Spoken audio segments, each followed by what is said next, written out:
നമസ്കാരം. സകലമാന കേരളത്തിലേക്ക് സ്വാഗതം. ആദ്യം പ്രധാന തലക്കെട്ടുകൾ. തിരുവനന്തപുരത്ത് കിടപ്പ് രോഗിയായ മകളുടെ കഴുത്തറുത്ത് അമ്മ ആത്മഹത്യ ചെയ്തു. മരിച്ചത് നെയ്യാറ്റിൻകര അറക്കുന്ന് സ്വദേശി ലീല. മകൾ ബിന്ദു ഗുരുതരാവസ്ഥയിൽ ചികിത്സയിൽ. കോഴിക്കോട് കക്കയത്ത് മണ്ണിടിച്ചിലും ഉരുൾപൊട്ടലും. കലനോട് 28 മൈലിൽ മണ്ണിടിഞ്ഞത് ജനവാസ മേഖലയിൽ. 2 ഏക്കർ കൃഷിയിടം ഒലിച്ചുപോയി.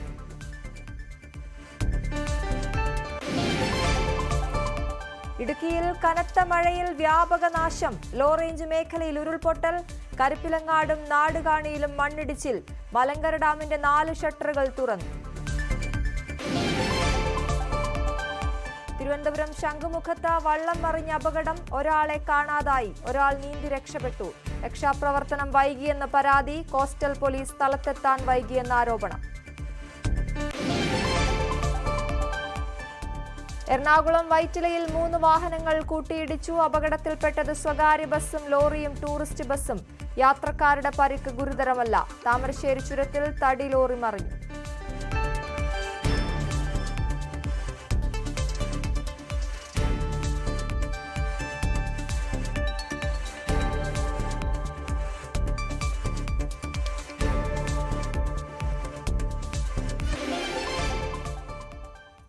വിശദമായ വാർത്തയിലേക്ക്. സംസ്ഥാനത്ത് വ്യാപക മഴയ്ക്ക് സാധ്യതയെന്ന് കാലാവസ്ഥാ കേന്ദ്രം. 5 ജില്ലകളിൽ യെല്ലോ അലർട്ടാണ്. ഇടുക്കിയിൽ ഇന്നലെ പെയ്ത കനത്ത മഴയിലുണ്ടായത് വ്യാപക നാശം. തൊടുപുഴ ഉൾപ്പെടുന്ന ലോ റേഞ്ച് മേഖലയിൽ മണ്ണിടിച്ചിലും ഉരുൾപൊട്ടലുമുണ്ടായി. പുളിയന്മല സംസ്ഥാന പാതയിൽ കരിപ്പലങ്ങാടിന് സമീപം 5ലധികം വാഹനങ്ങളുടെ മുകളിലേക്കാണ് മണ്ണിടിഞ്ഞു വീണത്. അതിതീവ്ര മഴയ്ക്ക് കാരണം ലഘുമേഘ വിസ്ഫോടനമെന്ന് സംശയിക്കുന്നതായി കാലാവസ്ഥാ വിദഗ്ധർ പറയുന്നു. വിവരങ്ങളുമായി PS സാഗർ ചേരുന്നു ഇടുക്കിയിൽ നിന്നും. സാഗർ, വലിയ ദുരിതമാണ് മഴ ഇടുക്കിക്ക് സമ്മാനിച്ചത്. ഇപ്പോഴും മഴ തുടരുന്നുണ്ടോ? എന്താണ് അവസ്ഥ? അശ്വതി, തീർച്ചയായും വലിയൊരു ദുരിതമാണ് മഴ ഇടുക്കിക്ക് സമ്മാനിച്ചിരിക്കുന്നത്. ഇന്നലെ ഉച്ചയ്ക്ക് ശേഷം തുടങ്ങിയ മഴ രാത്രിയിലും തുടർന്നു. ഇന്നലെ ഉച്ചയ്ക്ക് ശേഷം പെയ്ത കനത്ത മഴയാണ് ജില്ലയിൽ വ്യാപകമായ ഒരു ദുരിതം വിതച്ചിരിക്കുന്നത്. പല മേഖലകളിലും ചെറുതും വലുതുമായ അനേകം മണ്ണിടിച്ചിലുകൾ ഉണ്ടായി. അതുപോലെ തന്നെ പൂച്ചപ്ര ഭാഗത്ത്, തൊടുപുഴയ്ക്കടുത്തുള്ള പ്രദേശമാണ് പൂച്ചപ്ര ഭാഗത്ത് ഉരുൾപൊട്ടലുണ്ടായി. വ്യാപകമായ ഒരു കൃഷിനാശം ഉണ്ടായിട്ടുണ്ട്. ഹെക്ടർ കണക്കിന് കൃഷിയാണ് ഈ മേഖലയിൽ നശിച്ചിരിക്കുന്നത്. ഇതുകൂടാതെ ഇടുക്കി പോകുന്ന വഴിക്ക് പലയിടത്തും മണ്ണിടിച്ചിൽ ഉണ്ടായിട്ടുണ്ട്. തൊടുപുഴ പുളിയന്മല സംസ്ഥാന പാതയിലാണ് ഈ മണ്ണിടിച്ചിൽ ഉണ്ടായിരിക്കുന്നത്. ഇവിടെ ഇന്നലെ രാത്രി ഉണ്ടായ മണ്ണിടിച്ചിൽ കാരണം ഈ പ്രദേശത്തേക്കുള്ള, അതായത് ജില്ലാ ആസ്ഥാന മേഖലയാണ് പൈനാവ്, പൈനാവിലേക്ക് ഉൾപ്പെടെയുള്ള ഗതാഗതം രാത്രി തന്നെ ജില്ലാ ഭരണകൂടം നിരോധിച്ചിരുന്നു. ഈ ഭാഗത്തേക്കുള്ള നിയന്ത്രണം ഏർപ്പെടുത്തിയിരുന്നു. പൂർണ്ണമായും വഴി അടച്ചാണ് ഗതാഗതത്തിന് നിയന്ത്രണം ഏർപ്പെടുത്തിയത്. ഈ മണ്ണിടിച്ചിൽ മൂലമാണ് ഇത്തരത്തിലൊരു തീരുമാനമെടുക്കുവാൻ ജില്ലാ ഭരണകൂടത്തെ പ്രേരിപ്പിച്ചത്. ഇന്ന് രാവിലെയോടെ ഈ വഴിയിലുള്ള മണ്ണ് ഭാഗികമായി നീക്കിയെങ്കിലും ഗതാഗതം പൂർണ്ണമായി പുനഃസ്ഥാപിക്കാൻ ഇതുവരെ ആയിട്ടില്ല. പലയിടത്തും വലിയ വൻ വൃക്ഷങ്ങൾ മറ്റും റോഡിലേക്ക് വീണാണ് ഗതാഗത തടസ്സം ഉണ്ടായിരിക്കുന്നത്. കൂടാതെ മണ്ണിടിഞ്ഞു വീണും വഴി മുടങ്ങുന്ന ഒരു സാഹചര്യം ഉണ്ടായി. ഈ റോഡിലൂടെ ഓടിയിരുന്ന 5 വാഹനങ്ങളുടെ പുറത്തേക്കാണ് ഇന്നലെ മണ്ണിടിഞ്ഞു വീണത്. ഇതിൽ 2 വാഹനങ്ങൾക്ക് സാരമായ കേടുപാടുകളാണ് ഉണ്ടായത്. മറ്റ് 3 വാഹനങ്ങൾക്ക് ചെറിയ രീതിയിലുള്ള കേടുപാടുകൾ സംഭവിച്ചു. പ്രദേശത്ത് വ്യാപകമായ ഒരു കൃഷിനാശം ഉൾപ്പെടെ പലയിടത്തും ഉണ്ടായിട്ടുണ്ട്. ഇപ്പോൾ രാവിലെ മാറി നിന്ന മഴ ഇപ്പോൾ വീണ്ടും ശക്തി പ്രാപിക്കുന്ന ഒരു സാഹചര്യമാണ് ജില്ലയിലുള്ളത്. ഇപ്പോൾ വീണ്ടും മഴ ആരംഭിച്ചിട്ടുണ്ട്. അതുപോലെ തന്നെ അണക്കെട്ടിലേക്കുള്ള നീരൊഴുക്ക് വർദ്ധിച്ചതിനാൽ മലങ്കര അണക്കെട്ടിന്റെ 5 ഷട്ടറുകൾ തുറന്ന് അധികമായ ജലം പുറത്തേക്ക് ഒഴുക്കുന്ന ഒരു സാഹചര്യം നിലനിൽക്കുന്നു. അതിനാൽ തന്നെ തൊടുപുഴ, മൂവാറ്റുപുഴ ആറുകളിൽ ജലനിരപ്പ് ക്രമാതീതമായി ഉയർന്നിട്ടുണ്ട്. ഇരുകരകളിലും താമസിക്കുന്നവരോട് ജാഗ്രത പുലർത്താൻ ജില്ലാ ഭരണകൂടം നിർദ്ദേശിച്ചിട്ടുണ്ട്. വരും മണിക്കൂറുകളിലും മഴ കനക്കുമെന്ന ആശങ്കയിൽ തന്നെയാണ് ജില്ല ഇപ്പോഴും ഉള്ളത്. ശരി, സാഗറാണ് വിവരങ്ങൾ നൽകിയത്. ഇടുക്കിയിൽ ഇപ്പോൾ മഴ വീണ്ടും തുടങ്ങിയിരിക്കുന്നുവെന്നാണ് സാഗർ റിപ്പോർട്ട് ചെയ്യുന്നത്. കാലവർഷത്തിൽ മൂവാറ്റുപുഴയാർ നിറഞ്ഞൊഴുകുകയാണ്. ജലനിരപ്പ് ഒരു ദിവസം കൊണ്ട് ക്രമാതീതമായ നിലയിലാണ് ഉയർന്നത്. ഇടുക്കി ജില്ലയിൽ കഴിഞ്ഞ രാത്രിയിലുണ്ടായ കനത്ത മഴയും ഉരുൾപൊട്ടലുമാണ് മൂവാറ്റുപുഴയാർ നിറഞ്ഞൊഴുകാൻ കാരണമായത്. മലങ്കര ഡാമിൽ നിന്നുള്ള വെള്ളത്തിന്റെ അളവ് വർദ്ധിച്ചതും മൂവാറ്റുപുഴയാറിൽ ജലനിരപ്പ് ഉയരുന്നതിന് കാരണമായി. രാത്രിയിൽ ക്രമാതീതമായി ജലനിരപ്പ് ഉയർന്നുവെങ്കിലും രാവിലെയോടെ മഴ ശമിച്ചതും ഷട്ടറുകൾ ക്രമീകരിച്ചതും ജലനിരപ്പ് താഴ്ന്നതിന് കാരണമായി. മൂവാറ്റുപുഴയാറിന്റെ തീരത്തുള്ളവർ അതീവ ജാഗ്രത പാലിക്കണമെന്ന് അധികൃതർ അറിയിച്ചു. ഓരോ മണിക്കൂറിലും ഇടവിട്ട് ജലത്തിന്റെ അളവ് പൊതുജനങ്ങളിലേക്ക് എത്തിക്കുന്നതിനുള്ള സംവിധാനം അധികൃതർ ഒരുക്കിയിട്ടുണ്ട്. കോഴിക്കോട് കക്കയത്ത് മണ്ണിടിച്ചിലും ഉരുൾപൊട്ടലും. കക്കയം കല്ലനോട് 28-ാം മൈലിൽ ജനവാസ മേഖലയോട് ചേർന്നുള്ള കൃഷിയിടത്തിലേക്കാണ് മണ്ണിടിഞ്ഞത്. നജീബ് എന്ന കർഷകന്റെ 3 ഏക്കർ കൃഷിയിടത്തിൽ 2 ഏക്കർ ഒലിച്ചുപോയി. നജീബിന്റെ കോഴിഫാം കെട്ടിടവും തകർന്നു.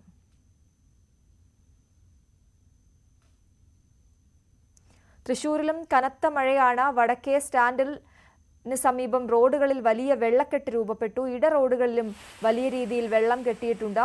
വീടുകളിലേക്ക് വെള്ളം കയറി തുടങ്ങി. അടുത്ത 2 മണിക്കൂറിൽ തൃശൂരിൽ അതിശക്തമായ മഴ പെയ്യുമെന്നും ജനങ്ങൾ അതീവ ജാഗ്രത പാലിക്കണമെന്നും ജില്ലാ കളക്ടർ അറിയിച്ചു.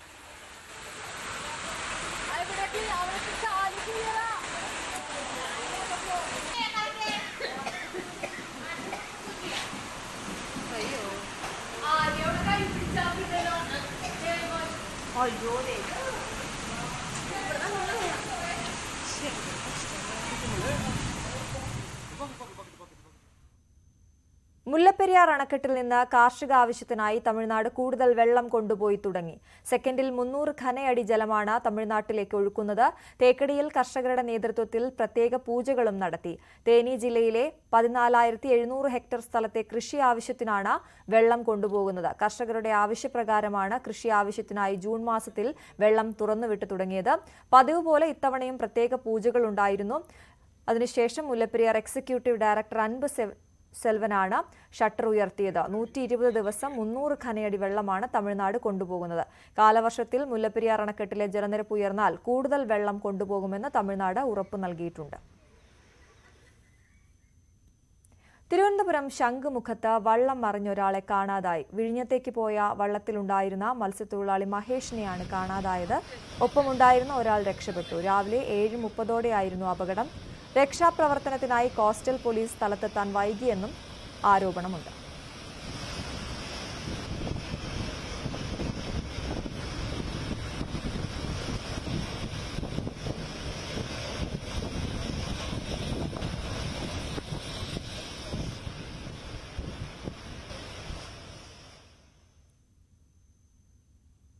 വിഴിഞ്ഞം പനത്തുറയിൽ കടൽ ഭിത്തി തകരുന്നു. ദീർഘകാലമായി നവീകരണ പ്രവൃത്തി നടത്താത്തതിനാലാണ് ഇങ്ങനെ സംഭവിച്ചതെന്ന് പ്രദേശവാസികൾ പറയുന്നു. ശക്തമായ തിരയടി തുടർന്നാൽ കടൽ ഭിത്തി പൂർണ്ണമായും തകരുകയും നിരവധി വീടുകളിലേക്ക് വെള്ളം കയറുകയും ചെയ്യും. കാലവർഷം കൂടി എത്തിയതിനാൽ 200ഓളം കുടുംബങ്ങളാണ് ആശങ്കയിൽ കഴിയുന്നത്. ശക്തമായ തിരയടി പനത്തുറ നിവാസികളെ തള്ളിയിടുന്നത് കൊടും ഭീതിയിലേക്ക്. ഇനിയൊരു കടൽക്ഷോഭത്തെ പ്രതിരോധിക്കാൻ ഇവിടുത്തെ കടൽഭിത്തിക്ക് ശേഷിയില്ലെന്ന് ഇവർ പറയുന്നു. കഴിഞ്ഞ ദിവസം രാത്രിയോടെ ശക്തമായ തിരയടിയിൽ കടൽഭിത്തിയിലെ പകുതിയിലധികവും കല്ലുകളും ഇളകിത്തെറിച്ചു. ഇനി ഒരു വരി കല്ല് മാത്രമാണ് അവശേഷിക്കുന്നത്. ഞങ്ങൾക്ക് കിടക്കാൻ നിവർത്തിയില്ല. വീട് അതുപോലെ അതാണ്. എല്ലാം പൊട്ടി അകത്തൂടെ വെള്ളം കയറി ഞങ്ങൾ ഇരുന്ന് നേരം വെളുപ്പിക്കുക. ഈ കടൽ ഇനി വന്ന ഇന്നലെ ആണെങ്കിൽ ഇവിടെ കായൽ കിടന്ന പോലെ കിടന്നു. അത്രയും അറ്റി അങ്ങ് പോയി.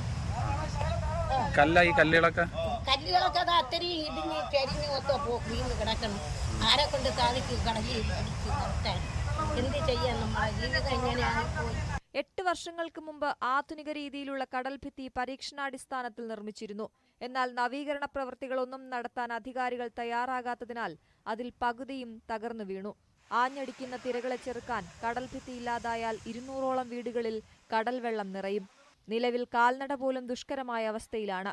കാലവർഷം എത്തിയതിനാൽ കലിതുള്ളി മഴയെത്തിയാൽ എന്തു ചെയ്യുമെന്ന ഭീതിയിലാണ് മത്സ്യത്തൊഴിലാളികൾ. ന്യൂസ് 18 തിരുവനന്തപുരം. തിരുവനന്തപുരം നെയ്യാറ്റിൻകര അറക്കുന്നിൽ മകളുടെ കഴുത്ത് മുറിച്ച ശേഷം അമ്മ ജീവനൊടുക്കി. അറക്കുന്ന് സ്വദേശി ലീലയാണ് മരിച്ചത്. ഗുരുതരാവസ്ഥയിലുള്ള മകൾ ബിന്ദുവിനെ മെഡിക്കൽ കോളേജിൽ പ്രവേശിപ്പിച്ചു. രോഗാവസ്ഥയിൽ കഴിയുന്ന മകളെ നോക്കാനുള്ള ബുദ്ധിമുട്ടാണ് കൃത്യത്തിന് കാരണമെന്നാണ് പ്രാഥമിക നിഗമനം. വിവരങ്ങളുമായി നെയ്യാറ്റിൻകരയിൽ നിന്നും അരുൺ മോഹൻ ചേരുന്നു. അരുൺ, ദാരുണമായൊരു സംഭവമാണ്. അമ്മ മരിച്ചു, മകൾ ഗുരുതരാവസ്ഥയിലാണ്. ഇത് എപ്പോഴായിരുന്നു സംഭവം? തികച്ചും വളരെ വിഷമിക്കുന്ന ഒരു വാർത്ത തന്നെയാണ് നമുക്ക് പങ്കുവയ്ക്കാനുള്ളത്. ഇന്ന് രാവിലെ ആയിരുന്നു ഇത്തരമൊരു മനസാക്ഷിയെ ഞെട്ടിക്കുന്ന അല്ലെങ്കിൽ മനസ്സിന് നടക്കുന്ന ഒരു വാർത്ത നമുക്ക് അറിയുന്നത്. ഈ അറക്കുന്ന് സ്വദേശിയായ ലീല എന്ന 70-കാരിയാണ് മകളുടെ കഴുത്തറുത്ത ശേഷം ആത്മഹത്യ ചെയ്തത്. നമുക്ക് മനസ്സിലാക്കാൻ കഴിഞ്ഞത് കടുത്ത സാമ്പത്തികമായ ബുദ്ധിമുട്ടിലായിരുന്നു ഈ അമ്മ എന്നാണ് നമുക്ക് മനസ്സിലാക്കാൻ കഴിയുന്നത്. ഈ പറയുന്ന ബിന്ദു ഹൃദ്രോഗത്തിനും ലിവർ സിറോസിസ് ഉൾപ്പെടെയുള്ള രോഗത്തിന് ചികിത്സയിലായിരുന്നു. അടുത്തിടെ വർഷങ്ങൾക്ക് മുമ്പ് ഈ പറയുന്ന ലീലയുടെ ഭർത്താവ് മരണപ്പെട്ടിരുന്നു. ഏക മകൻ അനിൽ അടുത്തിടെ മരണപ്പെട്ടിരുന്നു. ഇതെല്ലാം ഈ അമ്മയെ സ്വാഭാവികമായി തളർത്തിയിരുന്നു. ഇതിലുള്ള മനോവിഷമമാണ് ഈ അമ്മ ആത്മഹത്യക്കും മകളെ കൊലപ്പെടുത്താനും ഒക്കെ ശ്രമിച്ചത്. എന്തായാലും കഴുത്തിന് പരിക്കേറ്റ ബിന്ദു ഇപ്പോൾ ചികിത്സയിലാണ്. അമ്മയുടെ മൃതദേഹം ഇപ്പോൾ നെയ്യാറ്റിൻകര ജനറൽ ആശുപത്രിയിലുണ്ട്. അശ്വതി, ഇവര് പിന്നെ മകള് കല്യാണം കഴിഞ്ഞ് പോയി, അവരുടെ ഭർത്താവ് വന്നിട്ടൊരു സൂയിസൈഡ് ചെയ്തു. പക്ഷേ കുട്ടിക്ക് ചെറിയ മാനസിക പ്രശ്നങ്ങളെന്തോ കൊണ്ടുവന്നത് ചികിത്സയിലാണ്, അതായത് ഡയബറ്റീസ് ഒന്നാണ്. അപ്പോൾ വേറെ വെളിയിൽ പ്രശ്നമൊന്നുമില്ല, അമ്മ തന്നെയാണ് നോക്കുന്നത്. ഇതിന് കാരണമായിട്ടുള്ള എന്തെങ്കിലും സംഭവത്തിനെ സംബന്ധിച്ച് നമുക്കൊന്നും അറിവില്ല. നമ്മൾ ഇന്ന് കഴിഞ്ഞ ആഴ്ചയും നേരിട്ട് കാണുമ്പോൾ മോളെ ആശുപത്രി കൊണ്ടുപോവുകയാണ്, കുറവുണ്ടെന്നൊക്കെ പറഞ്ഞതാണ്. പിന്നെ ഇന്നലെ ഈ നടന്ന സംഭവങ്ങളുടെ വ്യക്തത നമുക്കിപ്പോഴും പിടികിട്ടുന്നില്ല. എന്തായാലും ദാരുണമായൊരു സംഭവമാണ് നെയ്യാറ്റിൻകരയിൽ നടന്നത്. രോഗിയായ മകളുടെ കഴുത്തറുത്ത ശേഷം അമ്മ ആത്മഹത്യ ചെയ്യുകയായിരുന്നു. മകൾ ഗുരുതരാവസ്ഥയിൽ ചികിത്സയിലാണ്. അരുൺ മോഹനാണ് വിവരങ്ങൾ നൽകിയത്. എറണാകുളം വൈറ്റിലയ്ക്ക് സമീപം 3 വാഹനങ്ങൾ കൂട്ടിയിടിച്ച അപകടം. നിർത്തിയിട്ടിരുന്ന സ്വകാര്യ ബസിന്റെ പിന്നിൽ ലോറിയും ലോറിക്ക് പിറകിൽ ടൂറിസ്റ്റ് ബസ്സും ഇടിക്കുകയായിരുന്നു. യാത്രക്കാരുടെ പരിക്ക് ഗുരുതരമല്ല. അപകടത്തെ തുടർന്ന് ദേശീയപാതയിൽ ഗതാഗത കുരുക്ക് രൂപപ്പെട്ടു.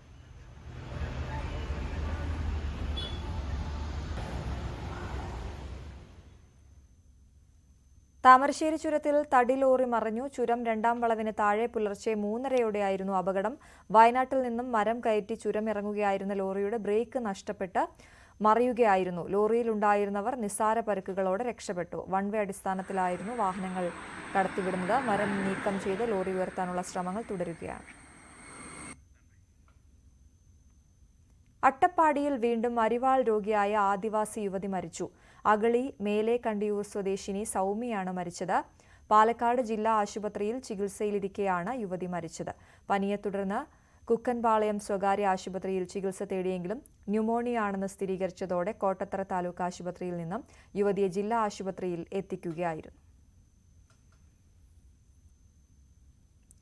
കൊട്ടാരക്കരയിൽ സ്കൂൾ കോളേജ് വിദ്യാർത്ഥികൾക്ക് വിൽപ്പന നടത്താനായി കൊണ്ടുവന്ന കഞ്ചാവ് പിടികൂടി. കൊട്ടാരക്കര KSRTC സ്റ്റാൻഡിൽ നിന്നുമാണ് കഞ്ചാവ് പിടിച്ചത്. തെന്മല സ്വദേശി ബിനോയ്, പുനലൂർ സ്വദേശി ഹാബേൽ എന്നിവരാണ് പിടിയിലായത്. കൊല്ലം റൂറൽ ജില്ലാ പോലീസ് മേധാവിയുടെ ഡാൻസ് ഓഫ് ടീമാണ് പിടികൂടിയത്. ഇവരിൽ നിന്നും 650 ഗ്രാം കഞ്ചാവ് പിടികൂടി. കേരള സർക്കാരിന്റെ ലഹരി വർജന ക്യാമ്പയിന്റെ 4ാം ഘട്ട പദ്ധതികളുടെ പാലക്കാട് ജില്ലാതല ഉദ്ഘാടനം കളക്ടർ ഡോക്ടർ ചിത്ര എസ് നിർവഹിച്ചു. പാലക്കാട് കൊടുമ്പ് ശാന്തിഗിരി ആയുർവേദ കോളേജിലെ വിദ്യാർത്ഥികൾ അവതരിപ്പിച്ച ഫ്ളാഷ് മോബോടെയായിരുന്നു പരിപാടികൾക്ക് തുടക്കമായത്. സിവിൽ സ്റ്റേഷനിൽ ഗാന്ധി പ്രതിമയ്ക്ക് മുന്നിൽ നിന്നും ആരംഭിച്ച ലഹരി വിരുദ്ധ വിളംബര ജാഥ ഫ്ളാഗ് ഓഫ് ചെയ്തു. Deputy excise commissioner V Robert ചടങ്ങിൽ അധ്യക്ഷനായിരുന്നു. ലോക മലയാളി കൗൺസിലിന്റെ ഗ്ലോബൽ ലീഗൽ ഫോറത്തിന്റെ ചെയർമാനായ അഡ്വക്കേറ്റ് VS ചന്ദ്രശേഖരനെ നിയമിച്ചു. നിലവിൽ ലയേഴ്സ് കോൺഗ്രസിന്റെ സംസ്ഥാന പ്രസിഡന്റും KPCC നിയമസഹായ വേദിയുടെ ചെയർമാനുമാണ് അഡ്വക്കേറ്റ് VS ചന്ദ്രശേഖർ. കേരള ഹൈക്കോടതിയിലെ മുതിർന്ന അഭിഭാഷകൻ കൂടിയാണ് അദ്ദേഹം. പ്രവാസി മലയാളി കൂടിയായ അഡ്വക്കേറ്റ് തോമസ് പണിക്കരെ സെക്രട്ടറിയായും world Malayali council global committee നിയമിച്ചതായി ഗ്ലോബൽ പ്രസിഡന്റ് തോമസ് മൊട്ടക്കൽ അറിയിച്ചു. ശരീരത്തിൽ ഘടിപ്പിച്ച ഇൻസുലിൻ പമ്പുമായി നൃത്തം ചെയ്ത വിദ്യാർത്ഥിനി. ഏറെ വെല്ലുവിളികളെ അതിജീവിച്ചാണ് പത്തനംതിട്ട പന്തളം സ്വദേശിനിയായ സുനു കലാജീവിതം മുന്നോട്ട് കൊണ്ടുപോകുന്നത്. 6ാം വയസ്സിലുണ്ടായ ടൈപ്പ് 1 പ്രമേഹത്തോട് പോരാടിയാണ് പത്തനംതിട്ട പന്തളം സ്വദേശിനിയായ സുനു നൃത്തം പഠിച്ചത്. വയറിനുള്ളിൽ ഘടിപ്പിച്ച ഇൻസുലിൻ പമ്പുമായാണ് കലാജീവിതം മുന്നോട്ട് കൊണ്ടുപോകുന്നത്. പന്തളം കുരമ്പാല പുത്തൻകാവ് ഭഗവതി ക്ഷേത്രത്തിൽ സുനു ആദ്യമായി കഥകളി അരങ്ങേറ്റവും നടത്തി.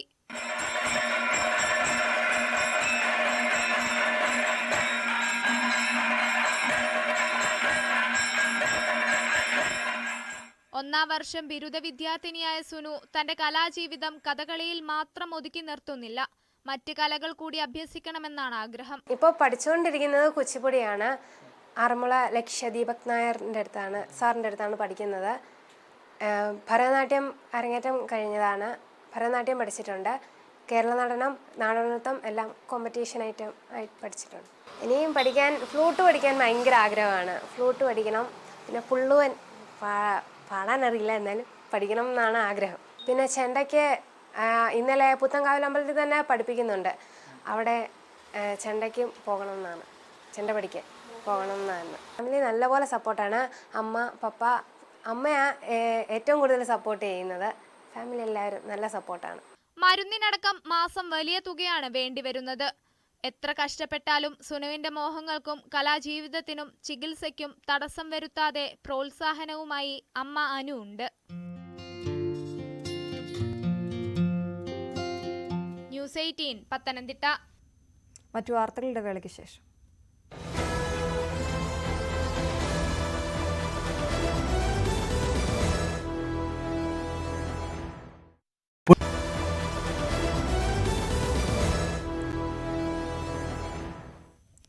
തുളുനാടൻ മണ്ണിലെ നാടുവാഴിത്തത്തിന്റെ ചരിത്രശേഷിപ്പുകളുമായി ശവകുടീരങ്ങളായ ദുപ്പകൾ വയലുകളിൽ ഇന്നും അവശേഷിക്കുന്നു. കാസർഗോഡ് ആദൂർ വില്ലേജിലാണ് ദുപ്പെ അഥവാ ഗോരികൾ എന്ന പേരിലുള്ള നിർമ്മിതികൾ ചരിത്ര കൗതുകമായി ബാക്കി നിൽക്കുന്നത്.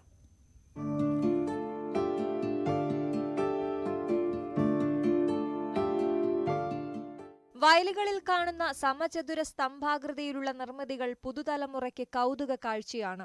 എന്നാൽ ചരിത്ര പ്രാധാന്യമുള്ള ശവകുടീരങ്ങളാണിവയെന്ന് അധികമാർക്കും അറിയില്ല.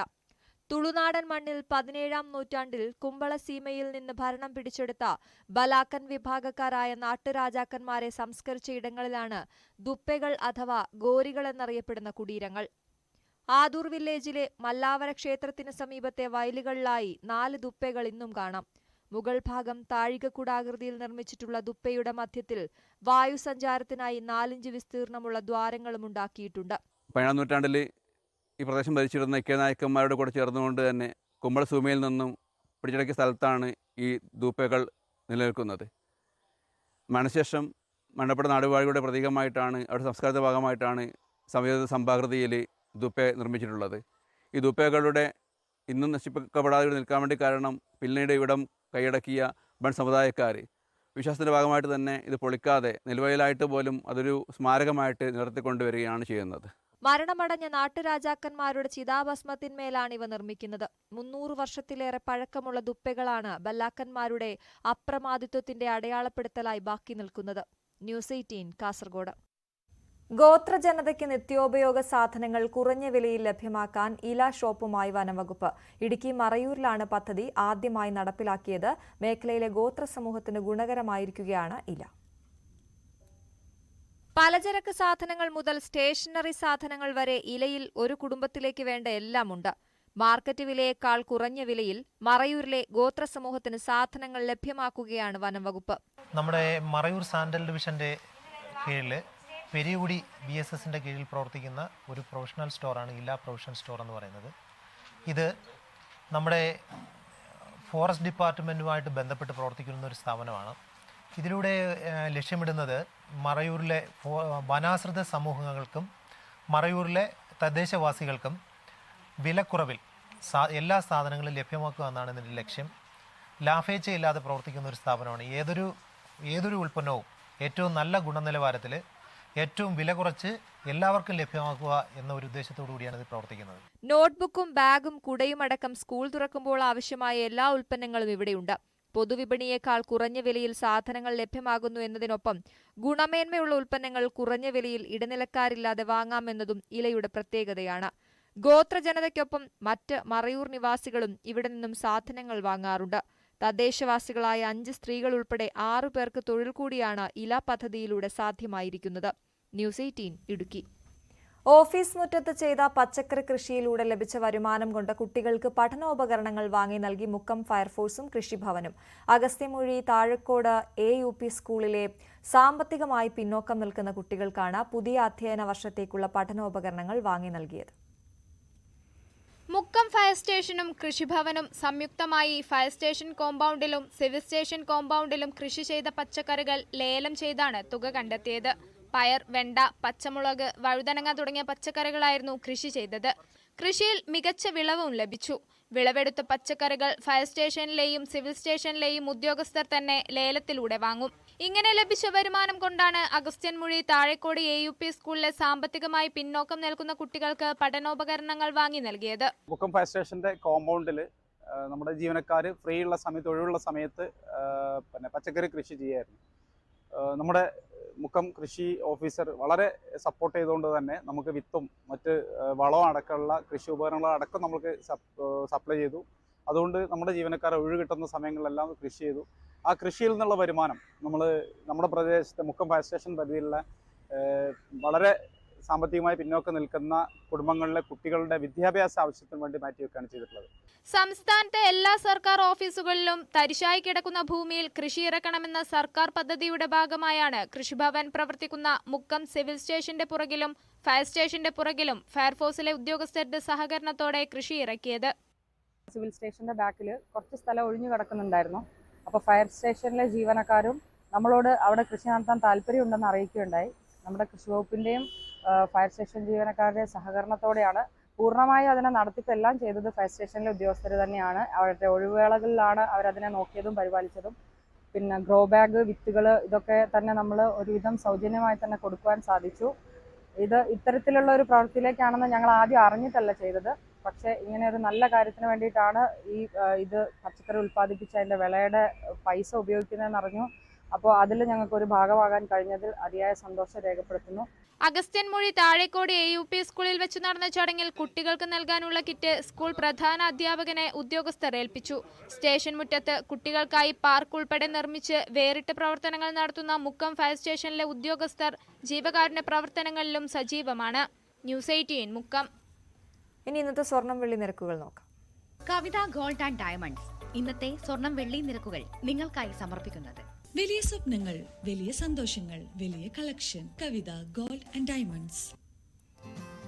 സ്വർണം 22 ക്യാരറ്റ് ഗ്രാമിന് 6635 രൂപ, പവൻ 53,080 രൂപ. 18 ക്യാരറ്റ് ഗ്രാമിന് 5525 രൂപ, പവന് 44,200 രൂപ. വെള്ളി ഗ്രാമിന് 97 രൂപ, കിലോയ്ക്ക് 97,000 രൂപ. കവിത ഗോൾഡ് ആൻഡ് ഡയമണ്ട്സ് ഇന്നത്തെ സ്വർണം വെള്ളി നിരക്കുകൾ നിങ്ങൾക്കായി സമർപ്പിക്കുന്നത്.